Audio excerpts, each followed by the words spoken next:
죽음을 병원화하고 있다. 차가운 병실에서 기계에 매달린 상태로 좀 비참한 죽음을 맞이하는 게 현대의 죽음이라고 할 수 있습니다. 오히려 그것은 과거에 보면 객사라고 할 수 있는 거죠. 임종의 순간에 그 가족들이 함께하지 못하는 그런 일들이 발생하는 게 다반사라고 할 수 있습니다. 그리고 또 기대의 연명이 얼마 남지 않았다면 어떤 소원을 하고 싶은가? 가장 많이 원하는 것은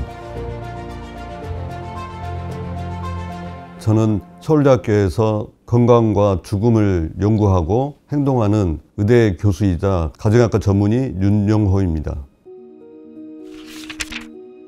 얼마 전에 인천지검에서 연락을 받기를 38년 동안 신경계 질환과 직접장애로 고통을 받다가 대장암 3기 진단을 받아서 항암 치료를 했지만 효과가 없어서 점차 악화되고 극심한 통증을 시달리는 환자 자녀를 어머니께서 살인을 하고 간병살인죄로 구속된 상태에서 저에게 항소를 하기 위해서 자문해 줄 수 있냐는 요청이 왔습니다. 가족 입장에서는 살인을 할 수밖에 없었던 딱한 사정에 대해서 제가 소견서를 보내게 된 격이 있습니다. 그러니까 질병이라고 하는 거가 치료는 효과가 없어지는 시점이 오기 때문에 그때는 그 치료 자체가 환자에게 오히려 고통을 초래하기 때문에 고문과 같은 상황이 초래될 수 있습니다. 특히 이제 임종에 가까운 시점에서는 여러 고가의 의료 비용들을 쓰게 되고, 그래서 연명으로라든지 체외 투석기라든지 고가의 항암제나 또 항생제 이런 걸 쓰다 보면 그 가족에게도 경제적으로 점점 어려운 상황이 되게 돼서 과연 그 치료비를 누가 감당할 거냐, 이런 것들이 갈등이 생기는 문제가 생깁니다. 되게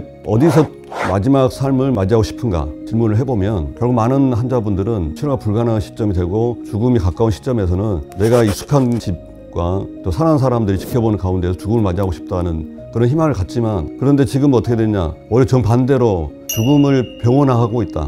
가족들하고 떨어진 상태에서 차가운 병실에서 기계에 매달린 상태로 죽음을 맞이하는 그런 비참한 죽음을 맞이하는 게 현대의 죽음이라고 할 수 있습니다. 오히려 그것은 과거에 보면 객사라고 할 수 있는 거죠. 가족들이 직장에 있거나 집에 있다가 임종의 순간에 그 가족들이 함께하지 못하는 그런 일들이 발생하는 게 다반사라고 할 수 있습니다. 결국은 죽음이라는 문제가 개인과 가족만의 문제가 아니라 사회 전체적 국가가 나서서 해결할 문제다라는 생각을 하게 됐습니다.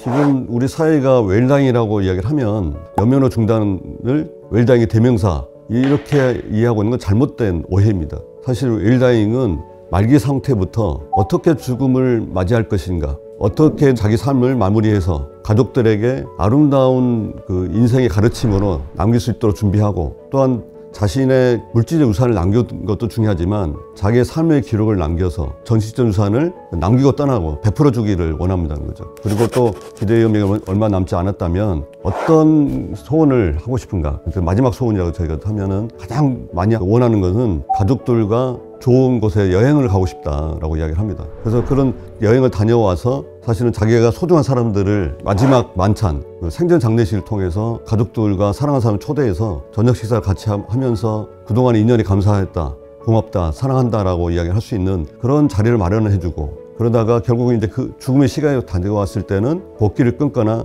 또는 졸업전험사를 통해서 편안한 죽음 맞을 수 있도록 하는 것, 그게 바로 우리가 말하는 웰다잉이라고 할 수 있습니다. 그래서 저는 모든 국민들이 마지막 삶을 마무리할 때는 품위 있게, 의미 있게 삶을 마무리할 수 있도록 제도를 만들 필요가 있다는 생각이 들어서 그 제도를 정책적으로 하는 그런 쪽에 좀 더 관심을 갖게 됐고, 연명의료 결정법이 2016년에 통과될 수 있었습니다.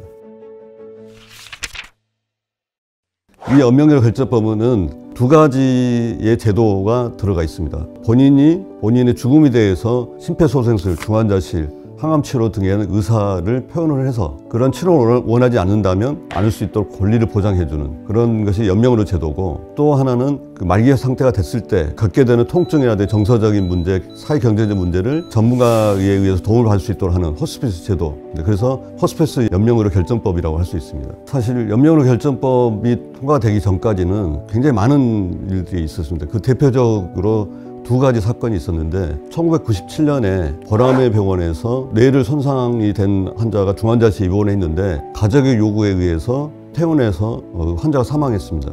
이때 그 가족에 대해서는 살인죄, 그 의료진에 대해서는 살인방조죄라는 대법원의 판결이 있음으로 인해서 더 이상 병원에서는 가족의 요구에 의해서 환자를 퇴원해주는 그런 관행이 사라지게 됐습니다. 그러다 보니까 2008년도에 연세대 세브란스 병원에서 검사를 하다가 의식이 없어진 상태로 중환자실에 입어있는 그 어머니를 가족들이 퇴원시켜달라고 했을 때 병원에서는 그걸 거부하게 됐고, 그래서 그걸 헌법 소원을 하게 되고 법정 다툼이 이루어지게 된 게 바로 연세대 세브란스 병원의 김할머니 사건입니다. 이 사건의 두 개를 통해서 우리 사회에도 연명으로 결정에 대한 그런 치료를 원하지 않는다면 의사를 표현할 수 있도록 하는 제도를 만들어야 된다. 그래서 이 연명으로 결정법이 통과되게 된 것입니다. 지금 그 연명으로 결정법이 통과됐지만 연명으로 결정 이행 과정이 조조한 상태이고, 사실 가장 중요한 것은 자기 결정권을 보장하고자 했지만 가족들에 의해서 결정되는 경우가 3분의 2이나 되기 때문에 이런 문제들은 지금 좀 더 발전적으로 해결해 가야 될 필요가 있습니다. 2020년에 보건복지부에서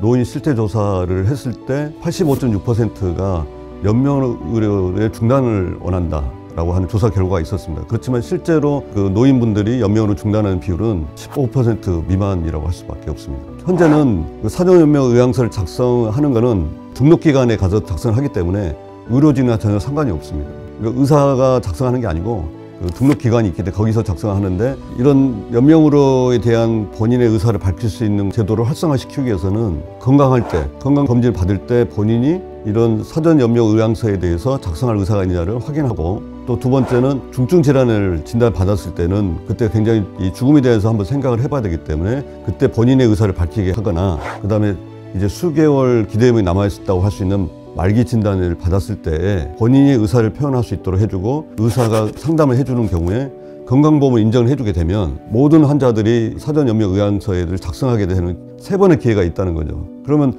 과연 건강한 환자에게도 이런 것을 알리는 것에 대해서 거부감 있지 않을까라고 걱정할 수 있는데, 실제로 제가 여론조사를 해봤을 때도 10명에 6명에서 7명 정도는 건강할 때도 본인이 사전연명의향서에 대해서 의견을 밝히고 싶다라고 하는 것을 긍정적으로 국민들이 생각하고 있다는 겁니다. 호스피스라고 하는 것은 의사, 간호사, 성직자, 사회복지사와 같은 전문가들이 그 환자가 말기 과정에 겪게 되는 신체적, 정신적, 사회적 또는 실존적인 고통을 경감시켜주고 그 삶을 잘 마무리해서 긍정적으로 받을 수 있도록 하는 그런 의료 활동이라고 할 수 있습니다. 일부 의사도 그렇고 또 환자나 가족들이 호스피스로 의뢰가 됐을 때 혹시 내가 이제 더 이상 치료가 불가능하기 때문에 곧 죽음을 맞이하는 거 아닌가, 의료진으로부터 소외되는 거 아닌가 하는 두려움을 갖게 되는데, 오히려 질병이 진행되면서 생기는 고통을 완화해 주기 때문에 처음에는 그런 부정적인 감정을 가질 수 있을지 모르나 치료를 받으면서 환자와 가족들이 만족도가 올라갈 수 있습니다. 호스피스를 이용할 경우는 불필요한 MRI 검사라든지 CT 검사를 안 하게 되고, 고가의 항암 치료를 이제 더 이상 효과가 없기 때문에 중단하는 게 마땅하고, 중환자실 입원한다든지 심폐소생술, 인공호흡기를 하지 않기 때문에 의료 비용은 절감되고 환자의 고통이나 가족의 부담은 줄어드는 효과가 있지만, 실제로 병원 입장에서는 적극적으로 호스피스를 활성화할 만한 동기가 없습니다.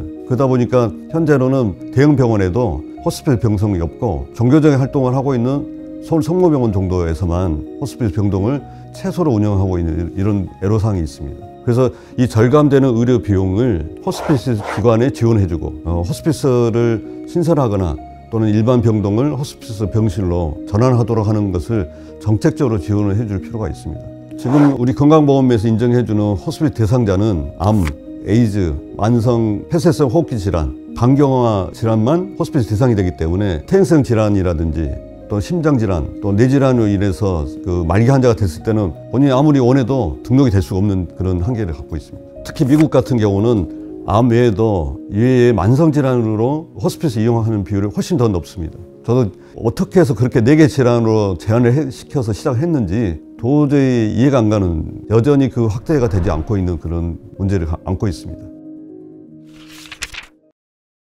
현재 우리나라에서 법안이 발의돼서 논의되고 있는 의사 졸업 존엄사는 바로 의사 졸업 사망을 달리 표현한 거라고 볼 수 있습니다. 의사 졸업 사망에는 의사 졸업 자살이 있고 안락사가 있습니다.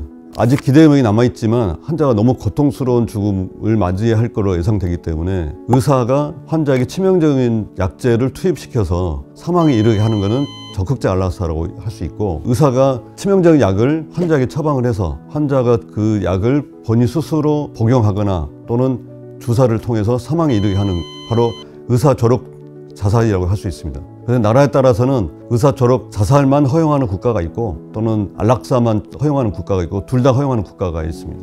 지금 이런 의사 졸업사를 제도화했을 때 이에 대한 반대가 크게 두 가지로 나눠질 수 있는데, 첫 번째는 자살을 이렇게 생각하는 풍조를 할 수 있느냐, 이제 이런 졸업사나 이런 제도를 검토하는 거는 적극적 치료에도 불구하고 치료가 더 이상 불가능한 말기 상태이고 해결되지 않은 극심한 고통을 겪고 있는지를 의학적으로 확인하는 게 첫 번째 절차이고, 극심한 고통이 있는 환자를 대상으로만 국한하기 때문에 그러한 문제는 발생하지 않을 것으로 보여지고요. 두 번째는 사회적 타살이라고 하는 용어로 정의가 될 수 있습니다. 뭐냐면 그 타의에 의해서 본인이 원하지 않는데 경제적 문제라든지 가족들의 부담이 줄까봐 그런 생각에서 졸업사를 원하는 건지를 심의할 필요가 있습니다. 그래서 그런 유사한 사례는 장기이식법에서도 장기이식을 진정 본인이 원하는 건지 가족이 요구해서 하고 있는지를 심사하는 제도가 있습니다. 그래서 진정성을 평가하는 제도가 있기 때문에 그러한 유사한 제도를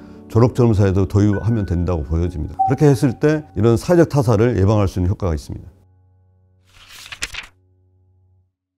우리 사회에서도 이제는 죽음을 당하는 게 아니라 맞이하는 죽음이라고 하는 그 죽음에 대한 개념, 그리고 웰다잉의 제도를 좀 만들 필요가 있다고 봅니다. 최근에 뉴스에서 너덜란드 전 총리 부부가 같이 동반 안락사를 했던 그런 것처럼 결국 평생을 40년 이상 같이 살았던 가족이 한날 같은 시간에 편안한 죽음을 맞이할 수 있도록 하는 이런 것도 우리의 사회에서 좀 바람직한 죽음이 아닌가 싶고, 제일 기억에 남는 거는 드라마에서 그 39살에 말기 진단을 받은 친구를 위해서 친구 2명이 소중한 사람들을 초대해서 가족들과 사랑하는 사람들과 대화도 나누고 작별 인사를 하는 그런 모습을 비춰준 것처럼 그런 것들이 인상적이었다고 생각을 합니다. 지금 영국에서도 의회에서 그 하원 의원에서는 통과가 되는 절차를 하고 있습니다. 그래서 이런 절차를 통해서 우리도 점차적으로 합의하고 또 이행하고 또 발전시켜 갈 수 있는 그런 걸 따라간다면 무리가 없지 않을까 생각합니다. 많은 사람들과 죽음의 이야기를 하다 보면 오히려 삶의 소중함을 깨닫게 되고